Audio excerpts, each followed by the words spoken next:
जय मसीह की, praise the Lord. Divine wisdom to channel में आपका स्वागत है। साथियों, आशा करती हूँ कि आप लोग प्रभु की कृपा से सभी स्वस्थ हैं और सुरक्षित हैं। प्रभु आपको और आपके परिवार को आशीष दे। साथियों, अब उपवास काल, तपस्या काल चल रहा है, तो इस समय हम ज़्यादा से ज़्यादा समय प्रभु के साथ बिताएं, प्रभु के साथ उनके दुख भोग में शामिल हो जाए और उनके दुख भोग में सहभागी बने, ताकि प्रभु यीशु मसीह का जो उद्देश्य है, उनका जो आत्म त्याग और बलिदान के द्वारा हमें धार्मिकता प्राप्त हो। तो साथियों, सबसे पहले हम इस वचनों में आगे बढ़ने से पहले प्रार्थना से शुरू करते हैं। पिता, पुत्र, पवित्र आत्मा के नाम से आमीन। हे सर्वशक्तिमान सेनाधीश परमेश्वर, हे दयाल प्रभु, हम तुझे धन्यवाद देते हैं, तेरी स्तुति करते हैं, तेरी आराधना करते हैं। प्रभु, तुझे धन्यवाद देते हैं कि ये सुंदर सा दिन तूने हमें दिया है। आज दिन भर हमारे हर कामों में तू हमारा साथ दिया है, हमारे अब तक की हर ज़रूरतें तूने पूरी की है और आने वाले समय में भी तू हमारी हर ज़रूरतें पूरी करता रहेगा। प्रभु, तुझे धन्यवाद देते हैं आज के इस वचनों के लिए। आज तेरी पवित्र आत्मा को हमें प्रदान कर, ताकि तेरी पवित्र आत्मा के मार्गदर्शन से आज के इस वचनों को हम ग्रहणशील होकर सुन पाए, समझ पाए और उसे अपने जीवन में अमल कर पाए। सामुएल की तरह हम भी कहते हैं कि प्रभु बोल, तेरा ये दास सुन रहा है। प्रभु, तेरी महिमा हो, तेरी कृपा हम पर सदा सर्वदा के लिए बनी रहे। ये प्रार्थना करते हैं हमारे प्रभु यीशु मसीह के नाम से, आमीन। तो साथियों, आज हम बात करेंगे इस विषय में कि धार्मिकता में, विश्वास में किस तरह से हम दृढ़ बने रहे और विश्वास में, धार्मिकता में उन्नति करते हुए आगे बढ़ते रहें।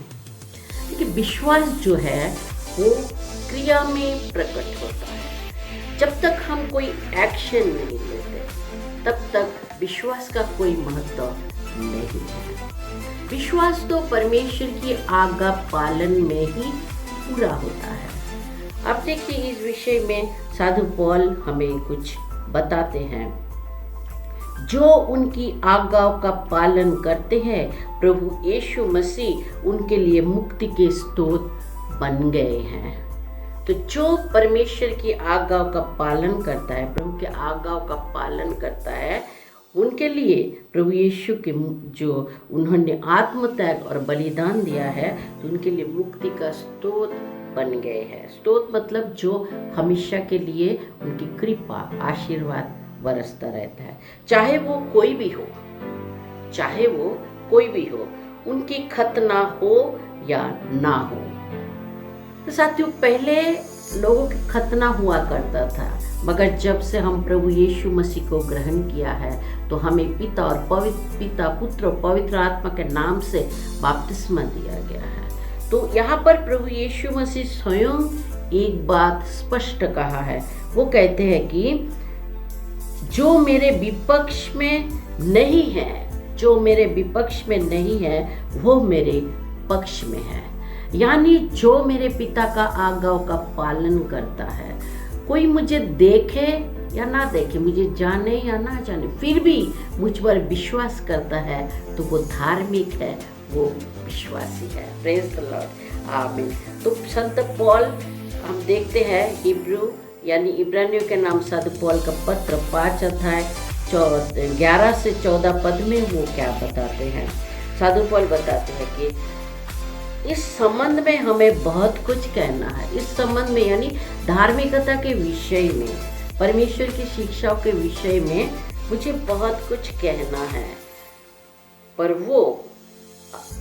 वो समझना आप लोगों के लिए कठिन है, क्योंकि आप लोगों की बुद्धि मंद हो गई है, यानी बुद्धि कमज़ोर पड़ गई है। इसलिए उस विषय में बताए तो भी आप समझ नहीं पाएंगे, क्योंकि धार्मिकता की जो बात है वो संत पॉल थोड़ा उसमें डेप्थ जा रहे हैं, जो गहराई में जाके समझना ज़रूरी है।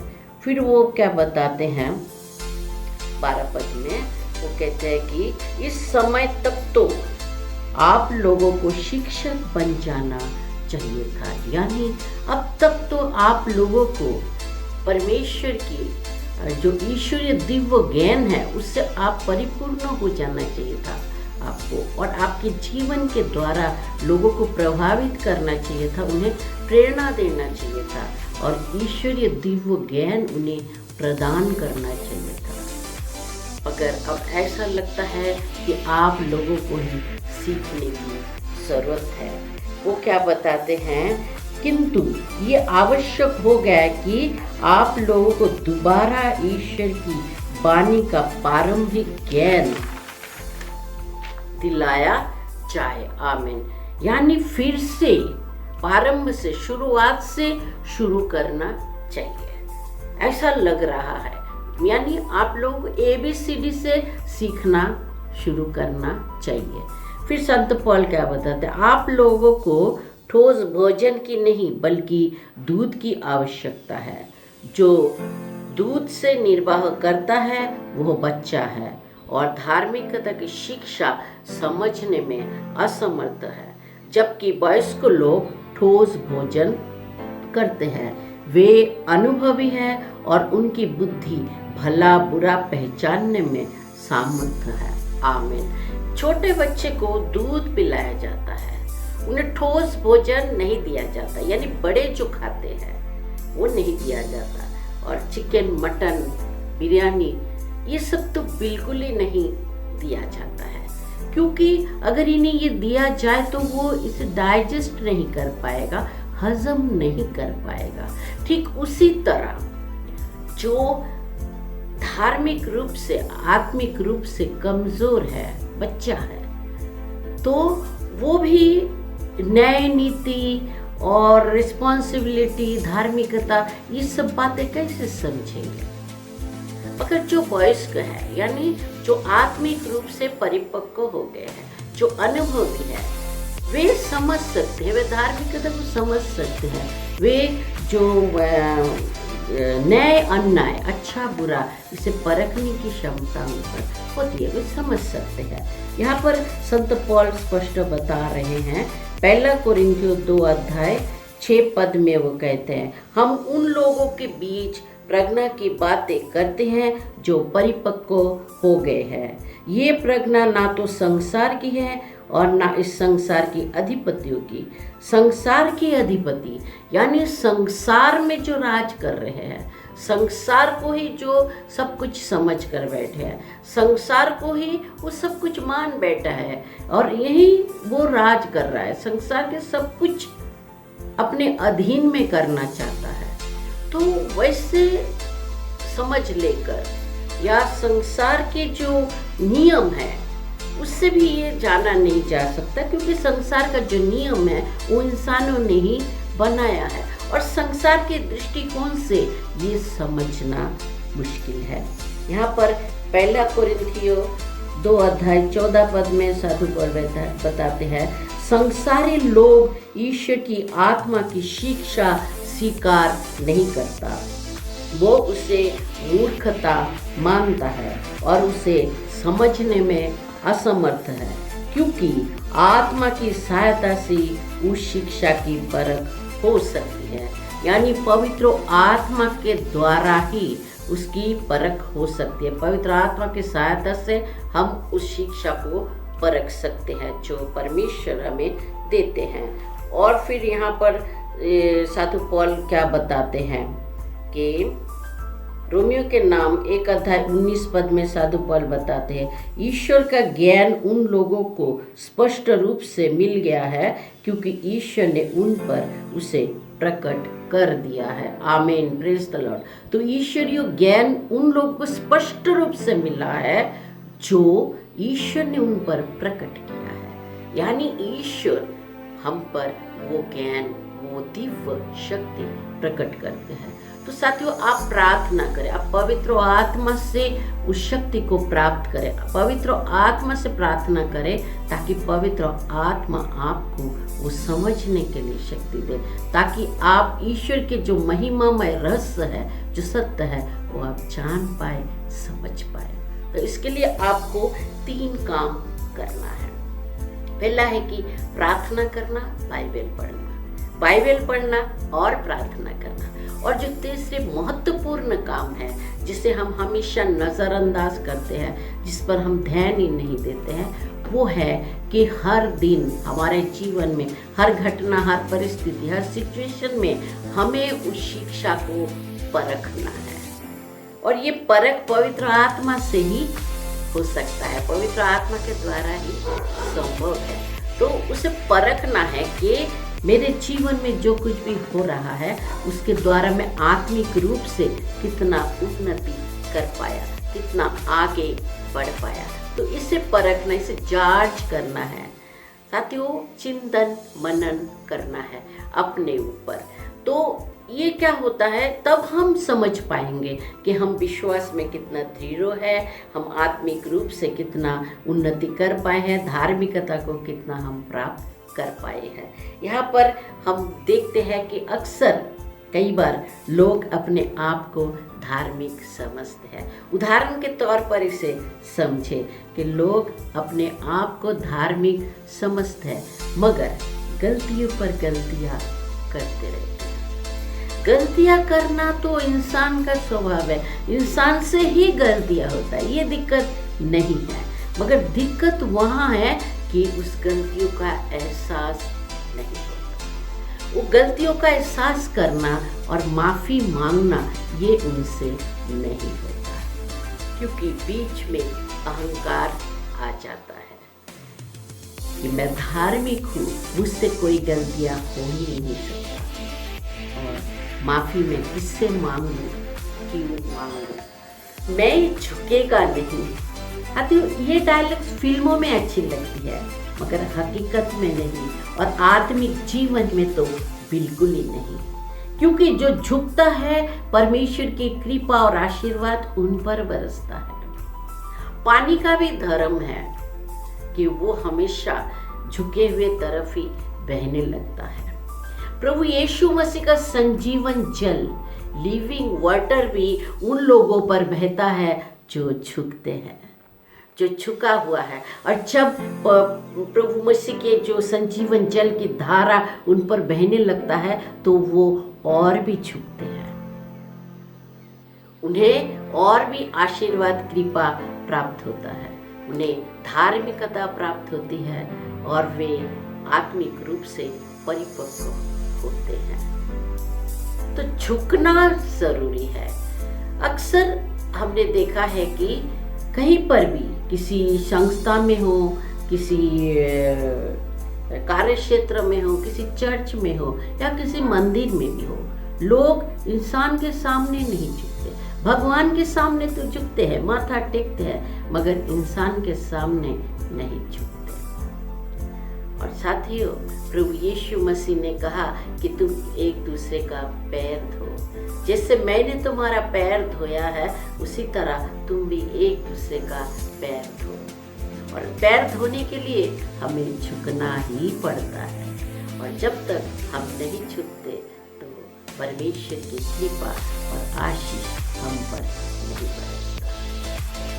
अक्सर देखा है हमने, कहीं पर भी हो, लोग एक दूसरे के सामने नहीं झुकते। मैं झुकेगा नहीं, बल्कि सामने वाले को झुकाएगा, उसे नीचा दिखाएगा, उसकी गलतियां निकालेगा, उसकी निंदा करेगा और उसे वहां से हटा देगा।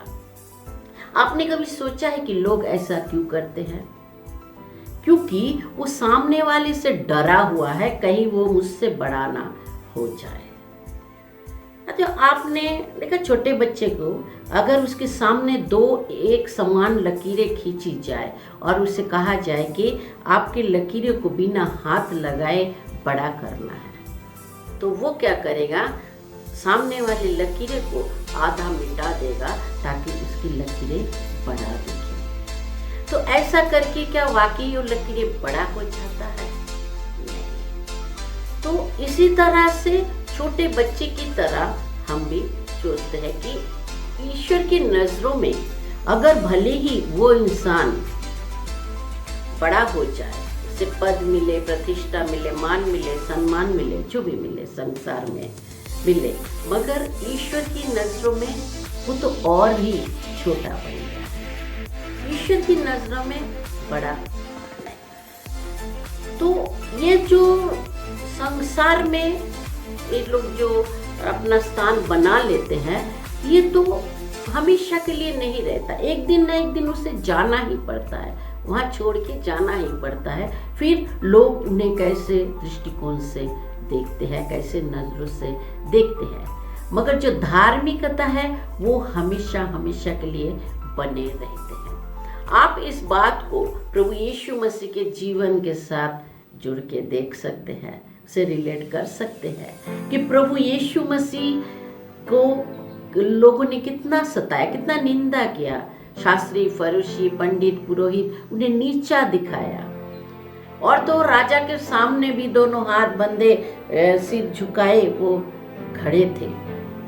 वो तो राजा थे, राजाओं का राजा, प्रभु का प्रभु है, फिर भी वो नम्र बने, फिर भी वो झुके, और आज वो लोग कहाँ गए? उनका नाम भी मिट गया, नाम तक उनका मिट गया है, और प्रभु यीशु का नाम सबसे ऊपर है।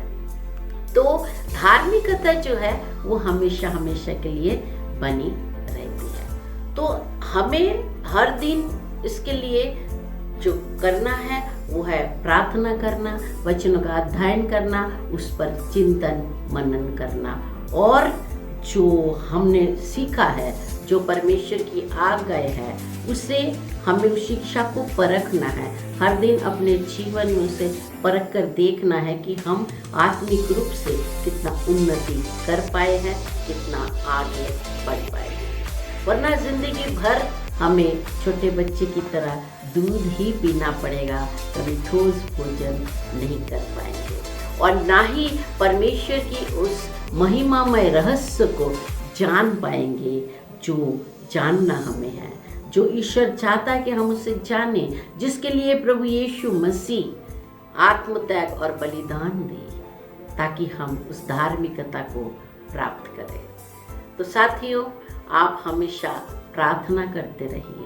ये जो उपवास और तपस्या काल है, इसमें हम विशेषकर प्रार्थना करें, विशेषकर दान धर्म करें, पुण्य करें, सेवा का कार्य करें, और प्रभु के साथ बने रहें। प्रभु आपको और आपके परिवार को ढेर सारे आशीष दे। इसी दुआ के साथ मैं हूँ अंजलि मंडल। हमारे चैनल को सब्सक्राइब करना, बेल आइकन को दबा देना, ताकि आने वाले वीडियो आप तक पहुँच पाए। वीडियो को शेयर भी कर दें। आपसे इसी तरह मिलते रहेंगे, तब तक के लिए इजाज़त दीजिए। धन्यवाद, शुक्रिया, जय मसीह।